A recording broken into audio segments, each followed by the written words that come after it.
Hello all, welcome back to the session. இப்போ இந்த செஷன்ல நம்ம என்ன பார்க்க போறோம் அப்படின்னா, பக் லீக்கேஜ், பக் ரிலீஸ் இதுக்குள்ள டிஃபரன்ஸ் என்ன அப்படின்னு பார்க்க போறோம். ஸோ ஃபர்ஸ்ட் பக் லீக்கேஜ்னா என்ன அப்படின்னு பார்த்துருவோம். சரிங்களா? ஸோ யூஸ்வலா பக் லீக்கேஜ்னா என்ன அப்படின்னு பார்த்தீங்கன்னா, ஒரு பக் கண்டுபிடிக்கிறாங்க. ஆனா எப்ப கண்டுபிடிக்கிறாங்க அப்படின்னா, டெஸ்டிங் டீம் கிட்ட இருந்து சைன் ஆஃப் வாங்கினதுக்கு அப்புறம். ஓகேவா? ஸோ டெஸ்டிங் டீம் வந்து நாங்க முடிச்சிட்டோம், வேலையை முடிச்சிட்டோம், எந்த இஷ்யூ இல்லை அப்படின்னு சொல்லி, இல்ல இஷ்யூ இருக்கு இல்ல அது ஓகே. ஆனா ஒரு சைன் ஆஃப் கொடுத்ததுக்கு அப்புறம் ஒரு ப்ரொடக்ஷனுக்கு போகும். அங்க வந்து கண்டுபிடிக்கிறாங்க. ஓகேவா? புதுசா கண்டுபிடிக்கிறாங்க. ஏற்கனவே லிஸ்ட் ஆனது கிடையாது. புதுசா கண்டுபிடிக்கிறாங்கன்னா அதுதான் பக் லீக்கேஜ். ஏன் இந்த பக் லீக்கேஜ் வந்து ரொம்ப ஒரு பெரிய விஷயமா இருக்கு அப்படின்னு பாத்தீங்கன்னா, இத வச்சுதான் நம்ம எவ்வளவு எஃபெக்டிவா டெஸ்ட் பண்ணியிருக்கோம் அப்படிங்கறத கண்டுபிடிப்பாங்க. ஓகேங்களா? இதை எதை வந்து இண்டிகேட் பண்ணும் அப்படின்னா, ப்ரொடக்ஷன்ல இருக்க ரிஸ்க. சோ இது ஒண்ணு மிஸ் பண்ணாங்க, கண்டுபிடிச்சிட்டோம். அப்ப இதுல இதே மாதிரி எத்தனை மிஸ் பண்ணிருப்பாங்க அப்படின்ற ஒரு கேள்வி நெக்ஸ்ட் வந்து வந்துரும். ஓகேங்களா? இதுதான் வந்து நம்ம எந்தெந்த ஏரியாஸ ஒழுங்கா டெஸ்ட் பண்ணல அப்படிங்கறத கண்டுபிடிக்கிறதுக்கான ஒரு வழியா இருக்கும். ஓகேங்களா? ஏன்னா யூஸ்வலா வந்து ஒரு டெஸ்டர் வந்து ஒரு பக்க விட்டுட்டாங்க, அது ப்ரொடக்ஷன்ல போய் கண்டுபிடிச்சாச்சு அப்படின்னாலே ஒரு பெரிய இஷ்யூ நடக்கும். ஓகேவா? சோ அதுதான் வந்து பக் லீக்கேஜ். சோ என்ன இஷ்யூ நடக்கும்னா, நம்ம தான் வந்து தப்பா விட்டுட்டோம், பார்க்காம விட்டுட்டோம், சரியா டெஸ்ட் பண்ணல. சோ இது எல்லாமே வந்து வரும். ஓகேங்களா? சோ அதுக்கு எப்படி நம்ம வந்து ரூட் காஸ் அனாலிசிஸ் பண்ணணும் அப்படிங்கறதும் நம்ம வந்து பார்த்துக்கலாம். அது நெக்ஸ்ட். சோ இது வந்து பக் லீக்கேஜ் வந்து வந்துருச்சுனாலே இதெல்லாமே உங்களுக்கு வந்து பாயிண்ட்ல வந்துரும். இந்தந்த ஏரியா வந்து வீக்கா இருக்கு, இந்தந்த ஏரியால நமக்கு டிஃபெக்ட் வந்திருக்கு ப்ரொடக்ஷன்ல. சோ அப்ப இந்த ஏரியாலாம் இன்னும் நிறைய டிஃபெக்ட் வர்றதுக்கும் சான்சஸ் இருக்கு அப்படின்னு போயிடும். ஓகேங்களா? சோ ஆல்டுகெதர் என்ன சொல்றாங்கன்னா, டெஸ்டிங் ப்ராப்பரா பண்ணல. ஸோ ப்ராசஸ வந்து இம்ப்ரூவ் பண்ணணும். டெஸ்டிங் எப்படி இம்ப்ரூவ் பண்றது, டெஸ்டிங் வந்து எப்படி ப்ராப்பரா பண்றது அப்படின்ற ப்ராசஸை இம்ப்ரூவ் பண்ணணும் அப்படின்னு நமக்கு வந்து அட் லாஸ்ட் வந்துரும். சரிங்களா? சோ இதுதான் buck leakage. And buck leakage ஏன் வந்து இவ்வளோ பெருசா பேசப்படுது அப்படின்றதுக்கு. சோ நெக்ஸ்ட் வந்து பர்சன்டேஜ் கால்குலேட் பண்ணுவாங்க.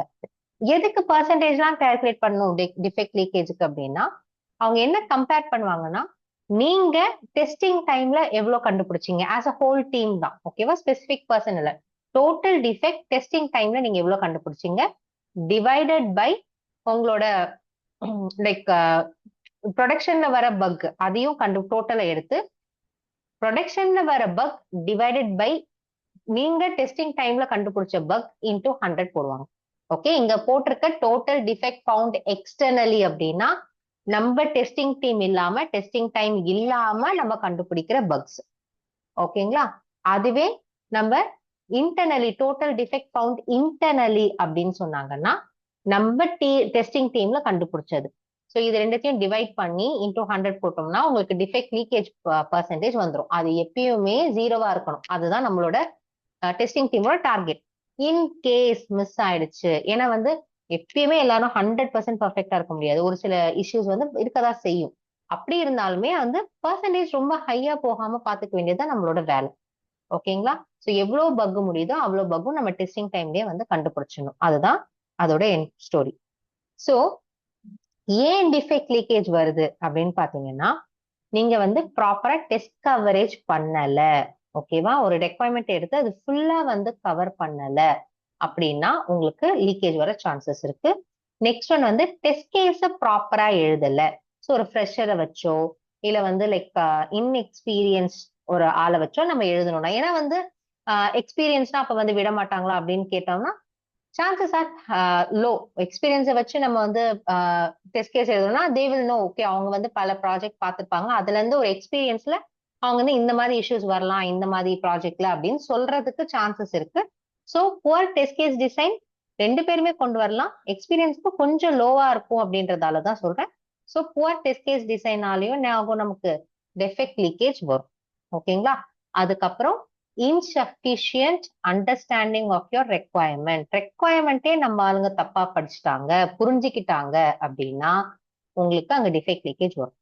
ஓகேங்களா? சோ அப்ப வந்து ஏன் நமக்கு டெஸ்டிங் டைம்ல வரலன்னா, சோ அவங்க தப்பா படிச்சிருப்பாங்க, அதை வச்சுதான் டெஸ்ட் கேஸ் எழுதியிருப்பாங்க, சோ அதை வச்சுதான் டெஸ்டும் பண்ணியிருப்பாங்க. ஆனா டெவலப்மெண்ட் பண்ணது தப்பு. ஓகேங்களா? டெவலப்மெண்ட் பண்ணி வரும்போது நமக்கு அப்ளிகேஷன் தப்பா வந்து ஃபங்க்ஷனாலிட்டி போட்டு கொடுத்துருக்காங்க. அது ஆனா நம்ம தப்பா படிச்சதுக்கும் இவங்க தப்பா போட்டதுக்கும் மேட்ச் ஆகி ப்ரொடக்ஷனுக்கு போயிடுச்சு. இதுதான் நான் எக்ஸ்பெக்ட் பண்ணேன் அப்படின்னு சொல்லி டெஸ்ட் பண்ணி முடிச்சிட்டாங்க, ப்ரொடக்ஷனுக்கு போயிடுச்சு. சோ அப்பயும் நமக்கு வந்து டிஃபெக்ட் லீக்கேஜ் வரும். ஏன்னா வந்து ப்ரொடக்ஷன் போனதுக்கு அப்புறம் கிளைண்ட் வில் நோ, கிளைண்ட் தானே ரெக்வயர்மெண்ட் கொடுக்குறாங்க, அவங்களுக்கு தெரியும் இந்த அப்ளிகேஷன் இப்படிதான் வந்து ஒர்க் ஆகணும்னு.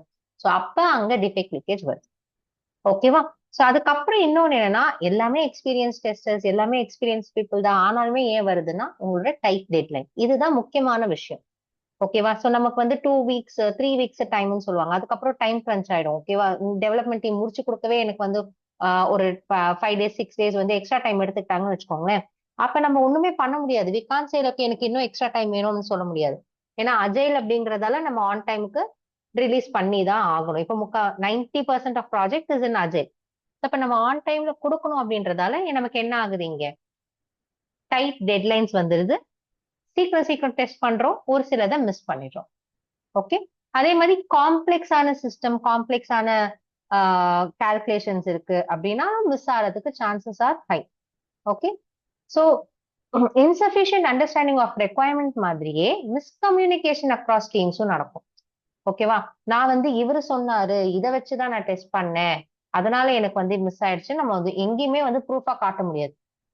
சோ நீங்க என்ன டெஸ்ட் பண்ணாலும் அது ஆஸ் பர் ரெக்வயர்மெண்டா இருக்கணும்.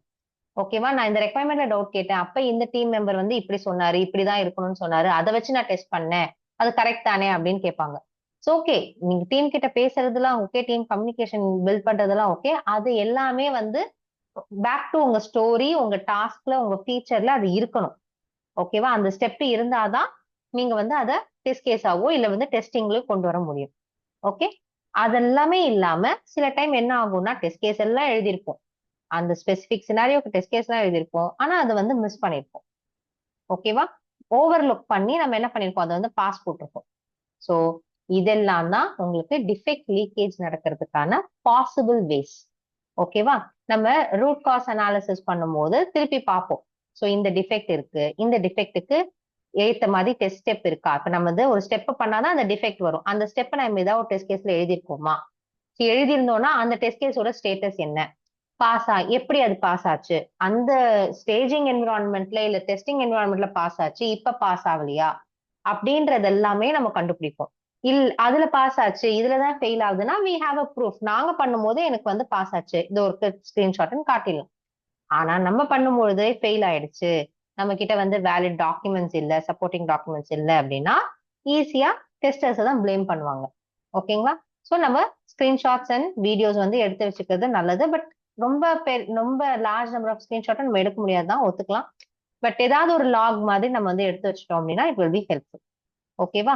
இல்ல நம்ம டெஸ்ட் கேஸ் இருந்தும் அதை வந்து நம்ம ப்ராப்பரா பார்க்காம பாஸ் பண்ணிட்டோம் அப்படின்னா, சோ அதுக்கு நம்ம வந்து என்ன பண்றது? சோ ஏன் வந்து நம்ம ஓவர்லுக் பண்ணோம்? டைம் இல்லையா? இல்ல டைம் இருந்தும் ஏன் வந்து நம்ம அதை சரியா பார்க்கல? அப்ப எக்ஸ்பீரியன்ஸ் இல்லையா? என்ன மிஸ்டேக்குன்னு கண்டுபிடிச்சு அதை நீங்க சால்வ் பண்ணணும். ஓகே. எல்லாமே ஆஸ் எ டீமா தான் நம்ம வந்து ஒர்க் பண்ண போறோம். சரிங்களா? சோ இதுதான் வந்து உங்களுக்கு டிஃபெக்ட் லீக்கேஜ் பத்தினது. So coming to bug release. ஓகேவா? பக் லீக்கேஜ் பார்த்தாச்சு.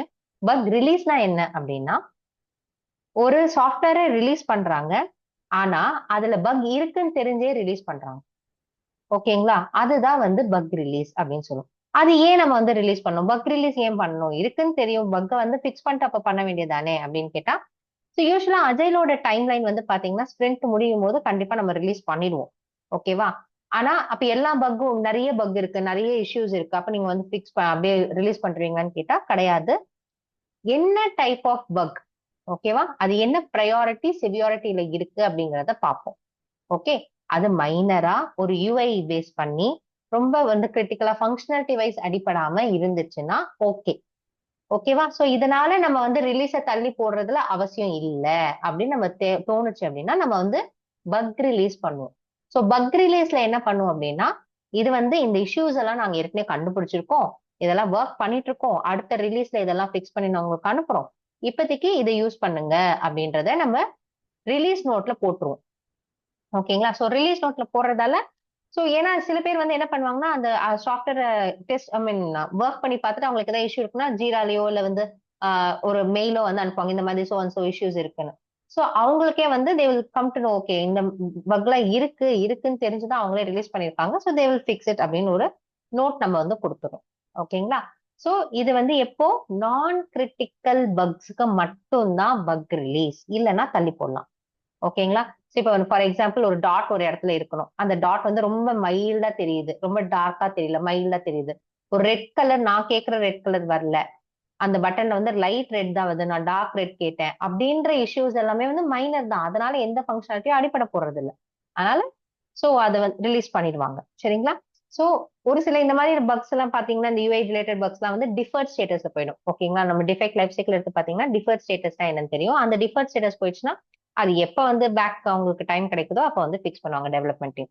சோ இதுதான் வந்து பக் ரிலீஸ். ஓகேங்களா?